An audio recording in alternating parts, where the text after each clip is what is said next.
حضرت یوسف علیہ السلام بڑی مدت تک جیل ہی میں ناکردہ گناہوں کی سزا کاٹتے رہے۔ وہ بے یار و مددگار تھے، رہائی کی کوئی امید ہی نہیں تھی۔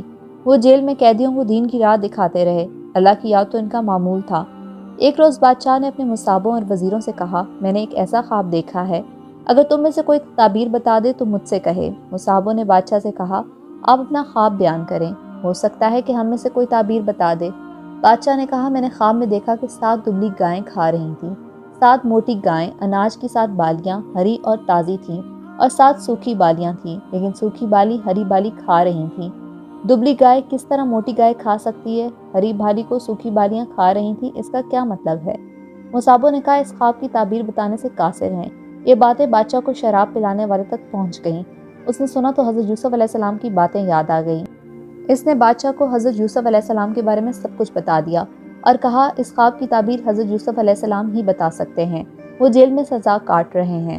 بادشاہ کو شراب پلانے والے خادم نے کہا، آپ مجھے یوسف کے پاس بھیج دیں، میں اسے تعبیر معلوم کر کے آؤں گا۔ بادشاہ نے اسے اجازت دے دی۔ وہ یوسف علیہ السلام کے پاس پہنچا۔ اس نے بادشاہ کے خواب کا ذکر کیا۔ 7 گائیں دبلی ہیں، وہ 7 موٹی گائیں کھا رہی ہیں۔ 7 سوکھی بالیاں ہری اور تازی بالیاں کھا رہی ہیں۔ اے یوسف، اس خواب کی تعبیر بتا دو، تم نیک اور سچے ہو، تم جو کچھ بتاؤ گے میں بادشاہ سے جا کر کہوں گا، ہو سکتا ہے بادشاہ تم پر رحم کرے اور قید خانے سے نجات دلائے۔ حضرت یوسف علیہ السلام نے کہا، ملک میں 7 برس تک خوب اناج اور پھل ہوگا۔ آنے والے 7 سال اچھے نہیں ہوں گے، اناج پیدا نہیں ہوگا، قحط پڑ جائے گا۔ ابھی 7 سال کے اندر جو اناج ہوگا کھانے کے ساتھ ساتھ بچا کر بھی رکھنا ہوگا۔ بچا ہوا اناج قحط کے زمانے میں کام آئے گا۔ اناج بچا کر نہ رکھا جائے تو لوگ بھوک سے مریں گے، اور یہ اناج بالیوں میں ہی رکھنا ہوگا تاکہ خراب نہ ہو۔ چنانچہ پہلے 7 سال اچھے رہیں گے۔ اس دوران یہ فائدہ ہوگا، خوب بارش ہوگی، زمین زرخیز ہوگی، اناج بہت پیدا ہوگا۔ جب خادم نے یوسف کی کہی ہوئی باتیں بادشاہ کو بتا دیں تو بادشاہ سوچ میں پڑ گیا۔ یوسف علیہ السلام کو میں قید سے آزاد کرنا چاہتا ہوں۔ یوسف کو میرے پاس لاؤ تاکہ میں مزید باتیں معلوم کر سکوں۔ یوسف ایک ذہین اور نیک شخص معلوم ہوتا ہے۔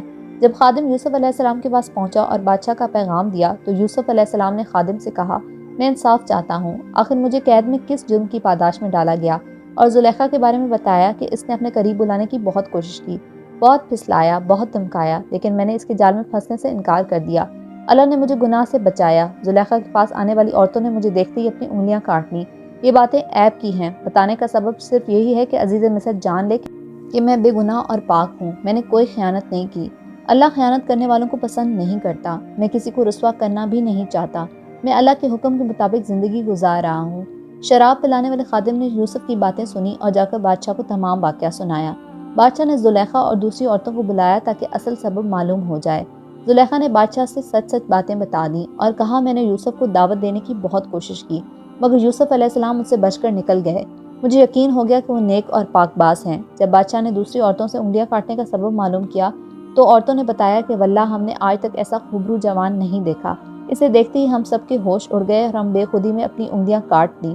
یوسف علیہ السلام انسان نہیں فرشتہ ہیں۔ یوسف نیک اور بے گناہ ہے۔ بادشاہ نے زلیخا اور دوسری عورتوں سے انگلیوں کے کاٹنے کا سبب اور سچائی معلوم کرنے کے بعد حکم دیا کہ یوسف علیہ السلام کو میرے پاس لاؤ، میں اپنے خاص مصاحبوں میں جگہ دوں گا، بعض کاموں میں اپنا مددگار بناؤں گا تاکہ حکومت کے کاموں میں آسانی پیدا ہو۔ چنانچہ حضرت یوسف علیہ السلام بادشاہ کے پاس گئے۔ بادشاہ نے حضرت یوسف علیہ السلام سے باتیں کی اور کہا، میں تمام واقعات سے واقف ہو چکا ہوں، میں آپ کو خاص مرتبہ دوں گا، آپ عزت والے ہیں، میں آپ کو اپنے پاس رکھوں گا، مجھے آپ پر پورا بھروسہ ہے۔ آپ نے خواب کی تعبیر بتائی ہے کہ پہلے 7 سال میں خوب پیداوار ہوگی، بعد کے 7 سالوں میں قحط پڑ جائے گا۔ میں چاہتا ہوں غلے کا انتظام آپ کے ہاتھ میں دے دوں۔ حضرت یوسف علیہ السلام نے منظور کر لیا اور کہا، میں اس کام کو بخوبی انجام دوں گا تاکہ ملک میں رعایا خوش رہے اور اناج کی کمی نہ ہو۔ حضرت یوسف علیہ السلام نے خوراک کا محکمہ سنبھال لیا۔ 7 سال میں جو غلہ پیدا ہوا تھا اسے بچا کر رکھا۔ جب دوسرے 7 برسوں میں پیداوار نہ ہوئی تو رکھے ہوئے غلے کے ذخیرے سے لوگوں کو اناج فراہم کیا۔ ملک قحط سے بچ گیا۔ حضرت یوسف علیہ السلام نے عزیز مصر کی جگہ لے لی اور حکومت کرنے لگے۔ ملک شام کے علاقہ کنان میں غلہ نہ ملنے کے سبب قحط پڑ گیا۔ کنان کے رہنے والے بھی پریشان تھے، وہ غلہ لینے کے لیے مصر پہنچنے لگے۔ حضرت یعقوب علیہ السلام کے 11 بیٹوں میں سے 10 بیٹے بھی غلہ لینے کے لیے مصر پہنچے اور حضرت یوسف علیہ السلام سے ملاقات کی، اپنا تعارف کراتے ہوئے باپ کا نام یعقوب علیہ السلام اور جو بھائی نہ آ سکا تھا اس کا نام بن یامین بتایا۔ ان کے کہنے پر حضرت یوسف علیہ السلام سمجھ گئے کہ یہ میرے بھائی ہیں جنہوں نے مجھے کنویں میں دھکیل دیا تھا۔ آپ دل ہی دل میں اپنے باپ اور بھائی بن یامین کو یاد کرنے لگے۔ حضرت یوسف علیہ السلام نے ان سے کہا تم 10 آدمی آئے ہو، میں صرف تم لوگوں کا حصہ ہی دوں گا، یہاں بھی غلے کی کمی ہے۔ انہوں نے کہا کہ ہمارا باپ آنے کے قابل نہیں ہے، وہ بوڑھا ہے، اور بھائی بنیامین کا حصہ بھی دے دیجیے۔ حضرت یوسف علیہ السلام نے فرمایا کہ باپ آنے کے قابل نہیں ہے تو کوئی بات نہیں، مگر اب کی بار اپنے بھائی بنیامین کو بھی ساتھ لیتے آنا، جب ہی میں غلہ دوں گا اور باپ کا حصہ بھی دوں گا۔ حضرت یوسف علیہ السلام نے انہیں غلہ دے دیا، ان سے قیمت کے طور پر رقم بھی وصول کر لی۔ جب وہ لوگ غلہ لے جانے کے لیے ذخیرہ کرنے لگے تو حضرت یوسف علیہ السلام نے غلاموں کے ذریعے غلے کے ذخیرے میں وہ رقم رکھوا دی جو غلے کی عوض ان سے لی تھی۔ قافلہ غلہ لے کر روانہ ہو گیا۔ حضرت یعقوب علیہ السلام کے بیٹے غلہ لے کر گھر پہنچے۔ غلہ حاصل کرنے کے دوران جو ان پر بیتی تھی باپ کو سنا دی، اور اس بات سے بھی آگاہ کر دیا کہ عزیز مصر کے حکم کے مطابق سب کے حصے کا غلہ اسی شرط پر ملے گا جب ہم بھائی بنیامین کو بھی ساتھ لے جائیں گے۔ باپ نے کہا تم لوگ یوسف کو لے کر گئے تھے لیکن واپس نہیں لائے، میں اس کی یاد میں اب تک آنسو بہا رہا ہوں، روتے روتے میری بینائی بھی جاتی رہی۔ یوسف کی جدائی کا زخم میرے سینے میں ہے، وہ اب تک سوکھا نہیں ہے۔ اب تم یہ کہہ رہے ہو کہ میں اپنے بیٹے بنیامین کو تمہارے ساتھ کر دوں، یہ مجھ سے نہیں ہو سکتا، اب تم پر بھروسہ نہیں کر سکتا، اصل حفاظت کرنے والا اللہ ہی ہے۔ حضرت یعقوب علیہ السلام کے بیٹوں نے لائے ہوئے غلے کا ذخیرہ کھولا تو اس میں وہ رقم بھی مل گئی جو غلے کے عوض دی تھی۔ رقم دے کر پھولے نہ سمائے۔ باپ سے کہا یہ بڑی خوشی کی بات ہے، جو رقم خریداری میں دی تھی وہ مل گئی، غلہ تو مفت ہاتھ آیا، اب بنیامین کو ہمارے ساتھ بھیج دیجئے، ہم غلہ لے کر آئیں گے ورنہ ہمیں اناج کا ایک دانہ بھی نہیں ملے گا۔ عزیز مصر کے حکم کی تعمیل بھی ضروری ہے، ہم سب بنیامین کی حفاظت کریں گے۔ باپ نے کہا مجھے تم لوگوں پر یقین نہیں آتا، تمہارے ہی کہنے پر یوسف کو کھو چکا ہوں، اب تم لوگ بنیامین کے پیچھے پڑ گئے ہو۔ بیٹوں نے کہا ہم یقین دلاتے ہیں کہ اپنی جان سے بھی زیادہ بنیامین کی حفاظت کریں گے۔ باپ نے ان کی باتیں سن کر کہا کہ اگر تم لوگ قسم کھا کر کہو کہ بنیامین کو بحفاظت لاؤ گے تو یہ بات اور ہے، تم خود مصائب میں گھر جاؤ۔ بیٹوں نے قسم سے کہا کہ ہم ضرور بنیامین کو ساتھ لیتے آئیں گے۔ پھر حضرت یعقوب علیہ السلام نے بیٹوں سے کہا جو کچھ کرتا ہے اللہ ہی کرتا ہے، میں اسی پر بھروسہ کرتا ہوں، مجھ میں کوئی طاقت نہیں۔ انہوں نے بیٹوں کو نصیحت کی کہ تم سب ایک ہی دروازے سے داخل مت ہونا، بلکہ علیحدہ علیحدہ دروازوں سے جانا، صرف اللہ ہی پر بھروسہ رکھنا۔ سب نے باپ کے حکم کی تعمیل کی، چنانچہ سب بھائی مصر پہنچے۔ حضرت یوسف علیہ السلام نے سب بھائیوں سے ملاقات کی اور کہا کہ اس سفر میں ہم لوگ بنیامین کو بھی ساتھ لائے ہیں۔ حضرت یوسف علیہ السلام نے بنیامین کو خاموشی سے بلایا اور کہا میں تمہارا بھائی ہوں۔ سوتیلے بھائیوں نے جو سلوک کیے اس سے غمگین نہ ہونا۔ بنیامین نے ان باتوں کو راز میں رکھا، بھائیوں کو نہیں بتایا۔ یوسف علیہ السلام نے سب کو غلہ دیا۔ بنیامین کے حصے میں جو غلہ آیا اس غلے میں بادشاہ کا ایک پیالہ غلاموں کے ذریعے رکھوا دیا اور سب کو روانہ کیا۔ جب قافلہ کچھ دور نکلا تو حضرت یوسف علیہ السلام کے حکم کے مطابق غلاموں نے زور زور سے قافلے والوں کو آواز دیتے ہوئے کہا تم سب چور ہو، تم لوگوں نے بادشاہ کا پیالہ چرایا ہے۔ ان لوگوں نے کہا ہم چور نہیں ہیں، ہم نے کوئی چیز چوری نہیں کی، ہم سب قسم کھانے کے لیے تیار ہیں۔ عزیز مصر کے آدمیوں نے کہا ہم تلاشی لیں گے، جس کے سامان میں پیالہ رکھا ہوا ملا ہم سزا کے طور پر اسے روک لیں گے، ہمارے یہاں کا یہ دستور ہے۔ سب نے حامی بھر لی اور کہا ایسا ہی کریں، آپ تلاشی لیں۔ چنانچہ عزیز مصر کے آدمی نے تلاشی لی تو بنیامین کے سامان میں پیالہ رکھا ہوا ملا۔ عزیز مصر کے آدمیوں نے کہا یہی چور ہے، ہم اسے جانے نہیں دیں گے، آپ لوگوں کو جانے کی اجازت ہے۔ بغیر بنیامین کے ان میں سے کوئی بھی گھر جانے کے لیے راضی نہ ہوا۔ عزیز مصر سے التجا کی ہم سب اپنے باپ سے وعدہ کر کے آئے ہیں کہ بنیامین کو ساتھ لے کر آئیں گے، ہمارا باپ بہت بوڑھا ہے، وہ صدمہ برداشت نہ کر سکے گا، ہم باپ کو کیا منہ دکھائیں گے۔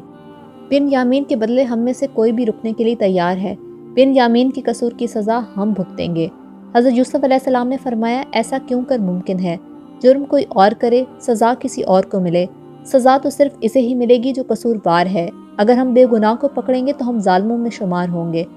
حضرت یوسف علیہ السلام کی زبانی یہ باتیں سن کر سب بھائی بہت پریشان ہوئے، آپس میں صلاح مشورہ کرنے لگے۔ ان میں سے ایک بھائی نے کہا ہم اپنے باپ سے وعدہ کر کے آئے ہیں، اگر ہم سب بنیامین کو چھوڑ کر چلے گئے تو معلوم نہیں ہمارا کیا حشر ہوگا، ہم سب جانتے ہیں کہ ہم نے یوسف علیہ السلام کے ساتھ کیا سلوک کیا۔ ان میں سے بڑے بھائی نے کہا میں اس وقت تک واپس نہیں جاؤں گا جب تک بنیامین کو اپنے ساتھ نہ لے لوں، یا ہمارے باپ ہمیں حکم نہ دیں، یا اللہ تعالیٰ کوئی آسانی پیدا کر دے۔ تم لوگ جاؤ اور باپ سے سارا ماجرا بیان کرو اور کہو کہ ہمارا کوئی قصور نہیں ہے، بنیامین چور نکلا، غیب کا حال اللہ ہی جانتا ہے۔ یہ لوگ واپس لوٹ گئے اور باپ سے چوری کا واقعہ بیان کیا اور بنیامین کو چور ٹھہرایا۔ ان کی باتیں سن کر باپ نے کہا تم لوگ جو کچھ کہہ رہے ہو یہ بناوٹی بات معلوم ہوتی ہے، اللہ ہی بہتر جانتا ہے، میں صبر کر رہا ہوں، میں پہلے ہی یوسف کے غم میں مبتلا ہوں، اب بنیامین کے غم نے تو مجھے اور بھی بے حال کر دیا ہے۔ باپ نے اپنے بیٹوں سے کہا جاؤ یوسف اور اس کے بھائی کو تلاش کرو، اللہ کی ذات سے نا امید نہ ہونا، نا امیدی کفر ہے۔ باپ کے کہنے پر پھر یہ لوگ مصر پہنچے اور عزیز مصر سے ملاقات کی اور کہا اے عزیز مصر ہم سب بہت پریشان ہیں، باپ نابینا ہو چکے ہیں، جو کچھ ہمارے پاس پونجی تھی وہ ہم لے آئے ہیں، ہمیں غلہ دے دیجیے۔ حضرت یوسف علیہ السلام نے گھر والوں کی پریشانی سنی تو بے چین ہو گئے اور کہا تم لوگوں نے یوسف اور اس بھائی کے ساتھ کیا برتاؤ کیا، یہ سب تمہاری نادانی اور جہالت کے سبب ہوا۔ بھائیوں نے یہ سنا تو چونک پڑے اور کہا کیا آپ ہی یوسف ہیں؟ انہوں نے جواب دیا تم ٹھیک کہتے ہو، میں یوسف ہوں اور یہ میرا بھائی ہے، اللہ نے مجھے مرتبہ دیا اور مجھ پر رحم کیا، وہ سب سے بڑا رحم والا ہے، جو مصیبت میں صبر کرتا ہے اللہ اس کا ساتھ دیتا ہے۔ بھائیوں نے کہا ہم لوگوں سے بہت بڑی غلطی ہو گئی، اللہ نے آپ کو بہت بڑا مرتبہ دیا، ہم اس کے لیے شرمندہ ہیں۔ حضرت یوسف علیہ السلام نے جواب دیا میں تم سب کو معاف کرتا ہوں، میں بدلہ نہیں لیتا، اللہ بڑا رحیم ہے اور کریم ہے، اللہ تعالیٰ ہی سب سے بڑا معاف کرنے والا ہے۔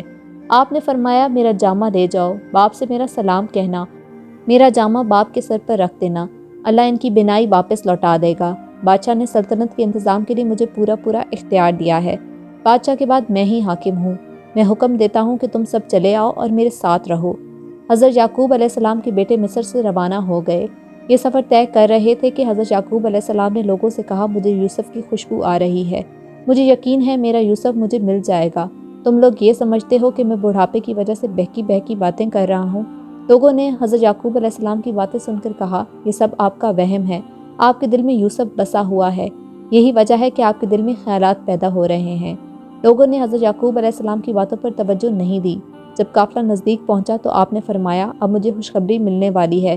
جب یعقوب علیہ السلام کے بیٹے گھر پہنچے تو یوسف کا دیا ہوا جامہ باپ کے سر پر ڈالا تو آنکھیں روشن ہو گئیں۔ حضرت یعقوب علیہ السلام اپنی آنکھوں سے سب کو دیکھنے لگے۔ بیٹوں نے یوسف کے بارے میں تمام باتیں باپ کو بتلا دیں۔ باپ خوش ہوئے اور کہا میں نہ کہتا تھا کہ یوسف مجھے مل جائے گا، اللہ نے ان باتوں کا علم مجھے دیا ہے جو تم نہیں جانتے ہو۔ بیٹوں نے باپ سے کہا ابا جان ہمارے گناہوں کو معاف کر دیجئے، ہم لوگوں سے خطا ہو گئی ہے۔ حضرت یعقوب علیہ السلام نے تسلی دیتے ہوئے کہا اے میرے بیٹوں میں اپنے رب سے تمہارے گناہ بخشواؤں گا، وہ سب سے بڑا بخشنے والا ہے۔ حضرت یعقوب علیہ السلام اپنے بیٹوں کے ہمراہ مصر پہنچے۔ حضرت یوسف علیہ السلام نے اپنے گھر والوں کا استقبال کیا، اپنے ماں باپ کو عزت کے ساتھ اپنے بازو میں تخت پر بٹھایا۔ حضرت یوسف علیہ السلام مصر کے حکمران تھے، سب بھائی یوسف علیہ السلام کے سامنے جھک گئے۔ حضرت یوسف علیہ السلام نے اپنے باپ سے کہا اے میرے باپ، میں نے جو خواب دیکھا اللہ نے سچ کر دکھایا، مجھے قید خانے سے نکالا، مجھے حکمرانی دی، یہ اللہ کا سب سے بڑا احسان ہے۔ شیطان نے بھائیوں میں پھوٹ پیدا کر دی تھی، دلوں میں بغض و انا پیدا کر دیا تھا، لیکن اللہ نے ہم سب پر رحم کیا، ہم سب مل گئے۔ حضرت یوسف علیہ السلام نے اللہ سے دعا کی اور فرمایا میرے پروردگار تو نے وہ باتیں مجھے سکھائیں جو میں نہیں جانتا تھا، اے زمین و آسمان کے پیدا کرنے والے تو ہی سب سے بڑا کارساز ہے۔ آپ نے مجھ کو سلطنت کا بڑا حصہ دیا، یعنی مجھے پورا اختیار دے دیا، مجھ کو خوابوں کی تعبیر کا علم دیا، اے میرے پروردگار آخر میں بھی مجھ کو فرمانبرداری کی حالت میں دنیا سے اٹھا لیجئے اور مجھے خاص نیک بندوں میں شامل کر لیجئے۔